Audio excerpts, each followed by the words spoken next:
तर आमच्या विरोधामध्ये कोणी आरोप केले जनतेला माहिती आहे असं नितेश राणे यांनी म्हटलं। नारायण राणेंना खासदार केंद्रीय मंत्री भाजपने केलं असं नितेश राणे यांनी म्हटले। निलेश राणे शिंदेच्या शिवसेनेचं काम करतात। निलेश राणेंच्या समर्थनार्थ एकही नेता का येत नाही असा सवाल देखील नितेश राणेंनी केला। आम्हाला दिलेली जबाबदारी आम्ही पार पाडतोय असं नितेश राणे यांनी म्हटले।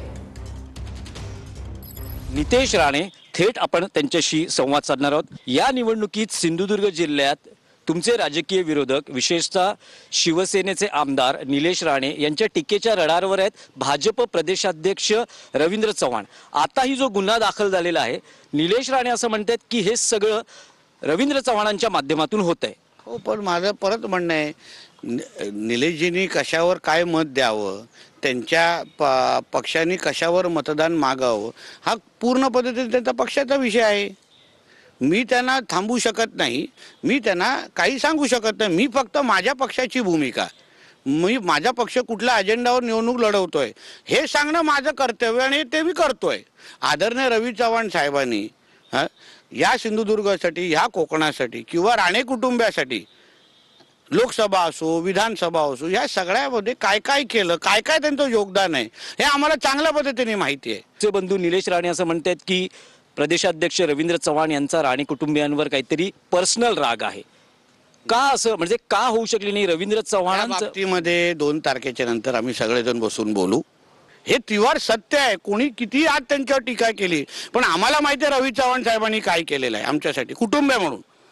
आम्हाला माहिती आहे देवेंद्र फडणवीस साहेबांनी काय ताकद आम्हाला दिली आहे ना, हे आम्ही कधीच विसरणार नाही। शेवटी राजकारण राजकारणाच्या भागी, निवडणुकीच्या जागी, पण माणुसकी कोण विचारता कामा नाही।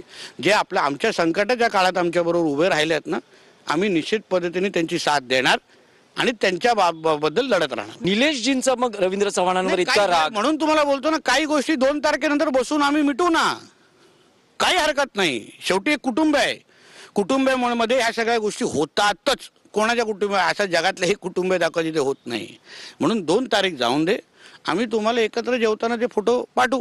तुमच्या बंधूंनीच एक स्टिंग ऑपरेशन केलं, त्यात काही मालवणात भाजप पदाधिकाऱ्याच्या घरी एक रोकड सापडली आणि जो आता आरोप केला जातो आहे की रवींद्र चव्हाणांनी सिंधुदुर्ग जिल्ह्याची संस्कृतीच बदलून टाकली। तुम्ही आमच्या सिंधुदुर्गच्या मतदारांचा कोणी अपमान करू नये, आपल्याला विनंती करतो। आमच्याकडे साक्षरतेचं प्रमाण अतिशय चांगलं आहे, आमचा मतदार अतिशय सुज्ञ आहे आणि तो एक आरोप आहे, त्याचा अभ्यास आता निवडणूक आयोग करत आहे, त्याचा अभ्यास आता पोलीस खातं करते। त्याच्यातून जे चौकशीतून बाहेर येईल ना दिनेशजी, असंख्य तुम्ही एक ज्येष्ठ पत्रकार आहात, तुम्हाला माहिती आहे आरोप होतात आणि जेव्हा चौकशीची माहिती बाहेर येते ना, तेव्हा माहिती पडतं की ते आरोपच चुकीचे होते। मतदारांचा असं कुठलाही अपमान कोणी करू नये, एक। आणि दुसरं आहे की जे काय आरोप झाले त्याची चौकशी आता सुरू आहे, जसं त्याच्याबद्दल काय माहिती बाहेर येईल आपल्याला सत्य बाहेर येणार। चव्हाण साहेब हा अतिशय मनाने चांगला माणूस आहे, सपक्ष संघटनेचा माणूस आहे।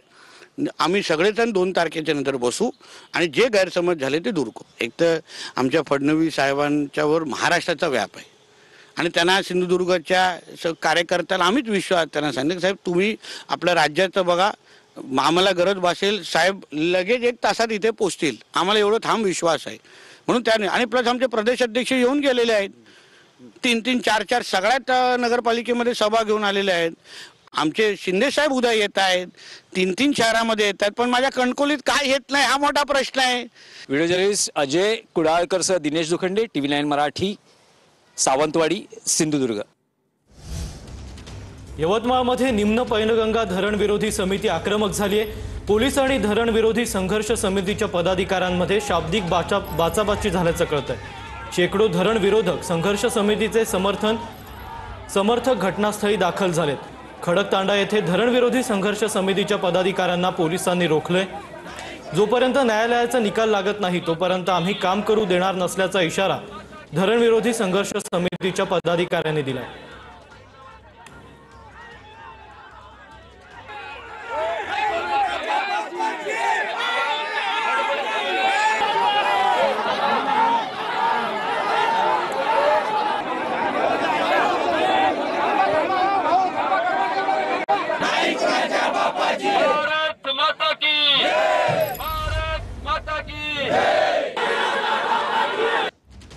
उपमुख्यमंत्री एकनाथ शिंदेंची अहिल्यानगरच्या शेवगावमध्ये सभा पार पडते।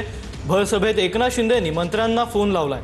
हर्षदा काकडेंनी दिलेल्या जमिनीवर MIDC करण्याचं सामंतांना आदेश दिलेत, तर गुलाबराव पाटलांना पाणी पुरवठा योजना पूर्ण करण्यासाठी फोन लावण्यात आलाय.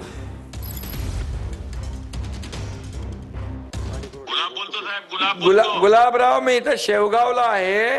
आता इथल्या लोकांनी म्हटलंय की पाणी पुरवठा योजना जी आहे नगरोत्थान मधून मंजूर आहे साहेब, ती योजना मंजूर आहे नगरोत्थान मधून. त्याच्यामध्ये काय त्रुटी आहे? त्रुटी मी लगेच आचारसंहिता आठवड्यावर मीटिंग घेऊन लगेच करून टाकतो. हा, त्रुटी दूर करा आणि करून टाका. लगेच लगेच लगेच लगेच मी बघा शब्द देऊ नये ना. 100%. चला, तुमचं नशीब चांगलं आहे, हे मंत्री पण अवेलेबल झाले. असे आमचे 24/7 मंत्री अवेलेबल असतात, कारण त्यांचा बॉस प्रमुखच 24 तास अवेलेबल असतो.